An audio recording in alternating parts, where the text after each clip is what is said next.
¿Sabes esa sensación de estar en una cinta de correr en el gimnasio? Sí, claro. Que le das con todo, sudas, sientes el esfuerzo, pero la pared de enfrente sigue exactamente en el mismo sitio. ¿No avanzas? ¿No avances? Y a veces la vida se siente un poco así, ¿no?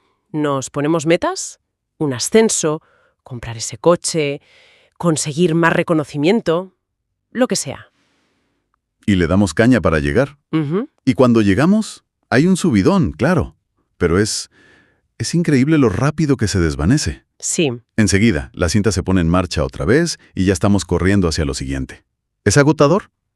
Pues bueno, esa sensación de carrera sin fin es justo el punto de partida de los materiales que vamos a analizar hoy. ya. Tenemos sobre la mesa una serie de extractos del texto Pro Uniplacer, el bienestar más allá del éxito. Y la verdad, nos vamos a meter de lleno con una idea que, si lo piensas, es bastante rompedora. Sí, lo es. ¿Y si toda esa carrera estuviera mal planteada desde el principio? O sea, ¿y si la felicidad no tuviera tanto que ver con lo que conseguimos ahí fuera, sino con cómo gestionamos lo que ya tenemos aquí dentro? Es que el autor lo plantea casi como un diagnóstico de nuestra era. Sostiene que lo que vemos a nivel global, los conflictos, la crisis climática, la polarización, no es más que un síntoma. Un reflejo. Un reflejo, sí, a gran escala, de una crisis que es, en su origen, profundamente personal e interna. La cultura en la que vivimos nos ha metido en una especie de competición perpetua, lo que el texto llama una lucha hiperbólica por el posicionamiento. Lucha hiperbólica. Sí. Y esa lucha, esa carrera constante, nos está quemando por dentro y, de paso, está quemando el planeta.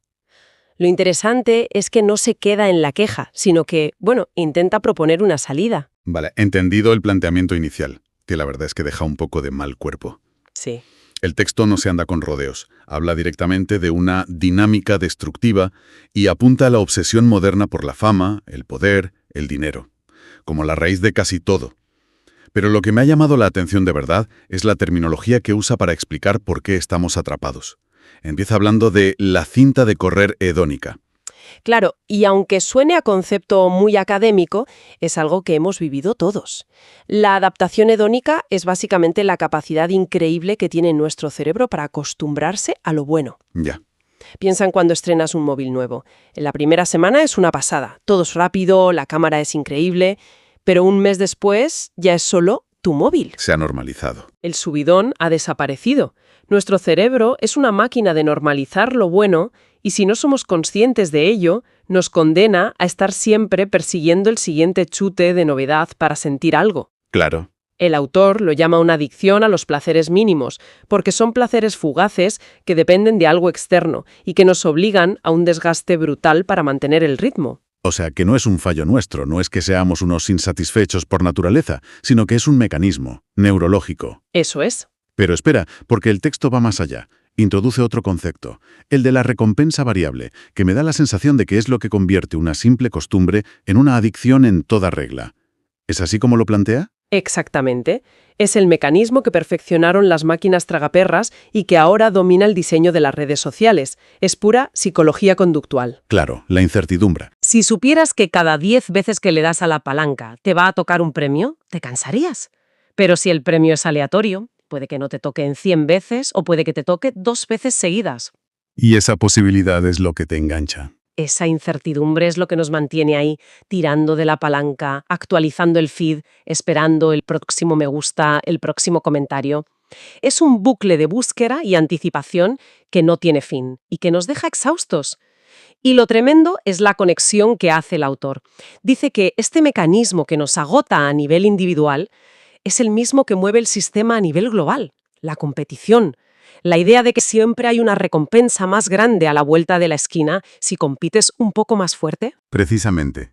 Por eso califica la competición como un motor defectuoso. Un motor defectuoso. Me gusta la imagen. Es un motor que para generar movimiento necesita quemar como combustible la propia maquinaria. Nuestra salud mental, el tejido social, los recursos del planeta. Y claro, un motor así no es sostenible. Tarde o temprano la máquina se rompe. Y el diagnóstico es que estamos viendo las grietas por todas partes.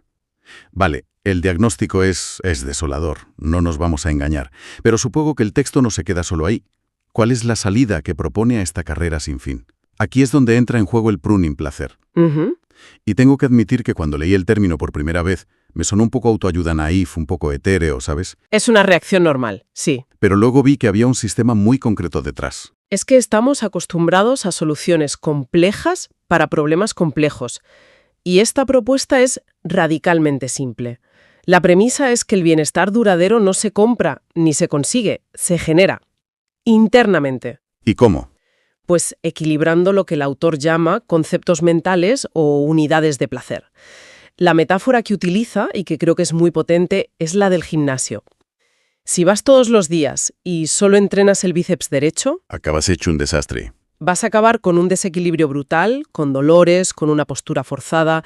Tu cuerpo no estará en armonía. Con la mente, argumenta, pasa exactamente lo mismo. Claro. Si solo entrenamos la competición, la razón analítica, la ambición, nos desequilibramos. Es como tener un cuerpo de culturista de cintura para arriba y unas piernas de alambre. No funciona. Ese es el núcleo de todo. El sufrimiento psicológico, según esta visión, viene de esas desproporciones. Pone ejemplos muy claros. Un exceso de razón, de análisis constante, conduce a la ansiedad. Te quema. Un exceso de búsqueda de reconocimiento nos hace sentir, y cito, hinchados pero desnutridos espiritualmente. Uf, qué frase. Por lo tanto, el pro-uniplacer no es tanto una técnica de meditación o un pensamiento positivo, sino más bien una especie de higiene mental o dietética de la mente. Se trata de asegurarse de que le damos a nuestra mente una dieta variada y equilibrada de estímulos. Entiendo la lógica, pero aquí me surge la gran objeción. La metáfora del gimnasio mental es potente, sí, pero ¿no es esto un lujo? Ah, la pregunta clave. Suena genial para alguien que tiene sus necesidades básicas cubiertas y tiempo libre para cultivar su interior. Pero, ¿qué pasa con una persona que tiene 2 trabajos para llegar a fin de mes? ¿Le decimos que su problema es que no está equilibrando bien su unidad de asombro? Suena un poco... ¿Desconectado de la realidad? Un poco, sí. Es la primera objeción que surge, y el texto la aborda de frente. La respuesta que da es contraintuitiva. Sostiene que es justo lo contrario. No es un método para privilegiados, sino una herramienta de liberación. ¿De liberación? Sí, la lógica es esta. Cuanto más rica y equilibrada es tu vida interior, menos dependes de los estímulos caros del exterior. Ah, Si aprendes a generar bienestar a través del silencio, la contemplación o la colaboración, tu necesidad de comprar el último modelo de teléfono, de ir a restaurantes caros o de conseguir validación constante en redes sociales disminuye drásticamente. O sea que la idea es que, al fortalecer la economía interna, la demanda de la economía externa baja. exacto. El autor afirma que con un ingreso mínimo que cubra comida, un techo y necesidades básicas, cualquiera puede aplicar el método. De hecho, lo presenta como una propuesta profundamente inclusiva y casi política, porque ataca la base del consumismo, la idea de que necesitamos comprar para ser felices. Claro. Según esta visión, la plenitud no viene de tener más, sino de necesitar menos para sentirte completo. Y supongo que aquí es relevante el trasfondo del autor, que se menciona en los documentos. No está hablando desde una torre de marfil. No, para nada. Explica que esto es el resultado de 40 años de activismo social y político, una especie de evolución en su pensamiento. Así es. Lo describe como una investigación personal y rigurosa para demostrar empíricamente que se puede vivir con muy poco y aún así alcanzar una plenitud máxima. No lo ve como una huida del mundo, sino como su forma actual de contribuir a un cambio, demostrando que otro modelo de vida es posible. Entiendo. Y para entender ese modelo, hace una distinción que me parece crucial y que choca con muchas de nuestras ideas, la diferencia entre placer y pasión. Que es curioso porque nuestra cultura glorifica la pasión. Vive con pasión, encuentra tu pasión. Se ve como el motor de la vida. Totalmente, pero el texto la define de una forma muy distinta.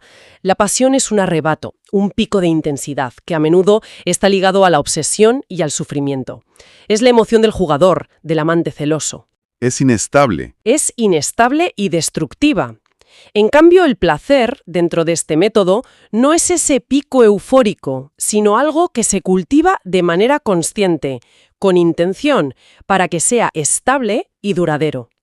Una reeducación del deseo, dice. Exacto, una reeducación. Se trata de liberarnos de esos hábitos de consumo emocional, la pasión, el drama, la euforia constante que nos han impuesto, y aprender a disfrutar de estados más sutiles, pero mucho más nutritivos a largo plazo. Vale, aquí es donde para mí todo empezó a encajar, porque una cosa es la teoría y otra es cómo se lleva a la práctica. El método habla de equilibrar una lista de 25 unidades de placer. Sí, Cuando vi la lista me quedé de piedra.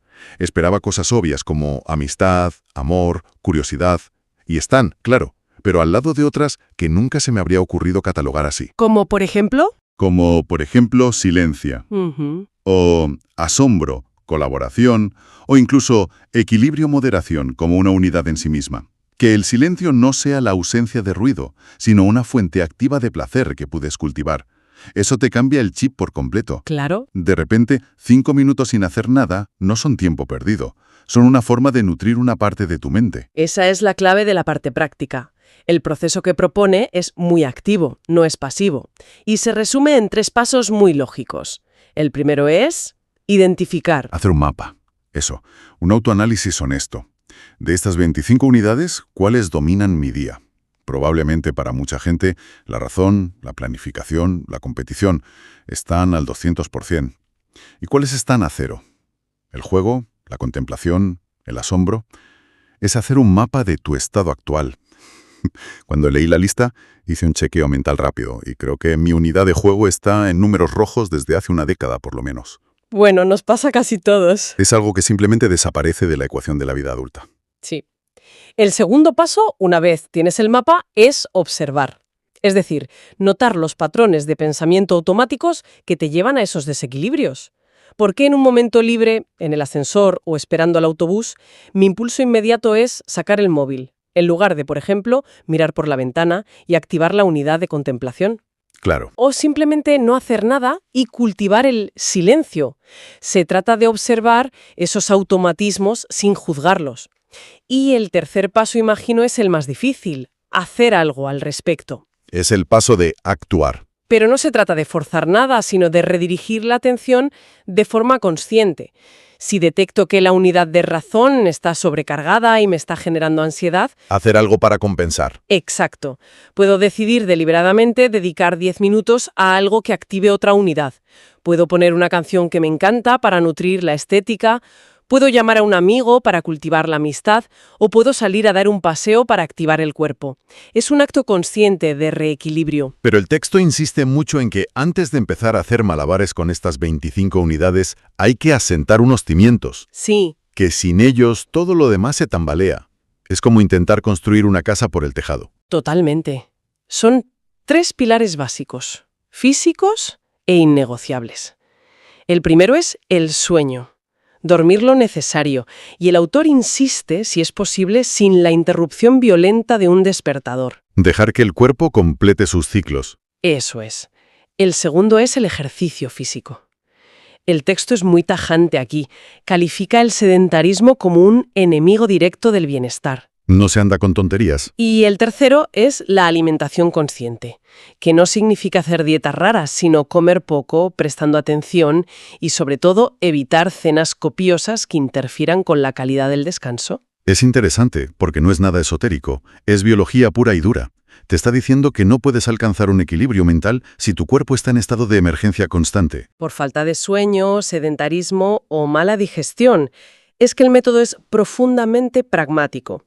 Sin estas 3 bases bien asentadas, cualquier intento de equilibrio mental será una lucha cuesta arriba porque la propia química de tu cerebro estará trabajando en tu contra. Primero la máquina. Primero hay que cuidar la máquina y luego ya se puede afinar el software. Entonces, si lo resumo todo, la propuesta es hacer una transición consciente. Es pasar de medir tu riqueza con una economía externa basada en la moneda de la fama, el dinero, los likes, Ujú. a una economía interna, donde la riqueza se mide por el equilibrio y la variedad de tus placeres. Es en el fondo cambiar la lucha por la colaboración, primero con uno mismo y luego con los demás. Justo. Entonces, después de analizar estos extractos, ¿con qué nos quedamos? La idea central que más resuena, al menos para mí, es que quizá llevamos mucho tiempo buscando la felicidad en el lugar equivocado. Puede ser. Hemos asumido que la plenitud está ahí fuera, en la siguiente meta, en el próximo ascenso, en la próxima compra. Y esta propuesta nos dice, para un momento la cinta de correr. Quizás la clave no está en correr más rápido, sino en bajarse y mirar hacia adentro. Sí, Es un cambio de la competición externa a la armonía interna. Exacto. Y si conectamos esa idea con el diagnóstico inicial, el de la crisis global, la implicación es enorme. El texto sugiere que una sociedad formada por individuos estresados, insatisfechos y en competición constante, inevitablemente creará un mundo estresado, insostenible y lleno de conflictos. Claro, lo de dentro se refleja fuera. Por lo tanto, el cambio individual no es un acto egoísta de encontrarse a uno mismo, sino que podría ser la única vía para un cambio colectivo real, solo liberándonos de lo que llama la tiranía de los placeres mínimos. De esa necesidad constante de estímulos. De esa necesidad, sí, podremos empezar a construir una cultura basada en la cooperación y el respeto, en lugar de una de enfrentamiento. Es un cambio de paradigma total. Y para que quien nos escucha se quede reflexionando, el material nos deja una pregunta implícita, un ejercicio mental muy potente. Sí. Si cada persona tuviera que dibujar ahora mismo un mapa de sus propias unidades de placer en un día normal, ¿qué áreas de ese mapa estarían superpobladas, llenas de actividad, casi congestionadas por el tráfico mental? ¿Y qué otras serían vastos territorios desiertos, completamente olvidados, esperando a ser explorados?